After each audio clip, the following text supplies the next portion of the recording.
Je vous propose de travailler sur une fonction la même que j'ai prise sur Texas, 6x2 plus x plus 9. Je vous rappelle juste que ici vous avez x θ t, la touche x, la touche carré, vous l'avez directement ici. Vous faites éventuellement attention à partir après avec la flèche vers la droite pour retomber à la même hauteur.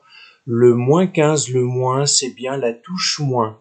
En revanche, je vous rappelle que si vous travaillez avec les valeurs ici, la touche moins que vous avez là, vous l'avez avec la touche moins entre parenthèses comprise entre, se trouvant entre moins 10x et la touche exécute, la touche égale. Alors, je vais quitter et je vais aller dans le dessin et je vois que j'ai une fonction qui entre pratiquement 0, enfin un peu moins de 0, et la fonction est décroissante, donc le signe de la dérivée est négatif, et ici la fonction est croissante. Alors, ce que je vais pouvoir faire qui est relativement intéressant, c'est partir dans le setup. Alors, pourquoi je vais partir dans le setup? Parce que je vais aller à dérivative et vous allez vérifier qu'il est bien ouvert. Vous voyez que si je descends là, j'ai on ou off. Donc s'il est sur off, c'est F2. Là, vous allez taper sur F1 pour l'ouvrir. Et une fois que c'est fait, lorsque vous allez aller sur la table, donc il faut que je reparte dans menu, que j'aille à la table, donc soit taper 5, soit arriver ici,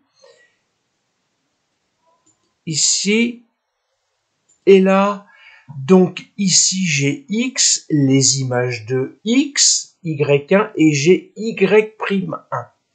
Et donc vous voyez que pour des valeurs négatives, la fonction est décroissante, puis devient croissante à partir de 0, etc., etc. Vous avez quelque chose de très intéressant, c'est de repartir dans le menu. On va rentrer une nouvelle fonction. Cette nouvelle fonction, on va prendre la dérivée de cette fonction. Donc, je vous renvoie au cours sur la dérivée. Là, ça me fait 2 fois 6, ça va me faire 12x plus 1. 12x plus 1, c'est la forme de la dérivée de y1. J'appuie sur exécute et je vais aller maintenant dans le menu à la table. Alors, je vais avoir davantage, mais là, ce qui va m'intéresser, c'est que vous voyez que la forme de la dérivée, c'est y2, et que point par point, valeur par valeur, elles sont exactement les mêmes. Donc, vous pouvez contrôler les résultats calculés avec ce que vous donne la calculatrice. Et ça va être relativement confortable pour pouvoir contrôler des résultats et savoir si vous avez juste. Je vous rappelle que au niveau bac professionnel, on valide des capacités.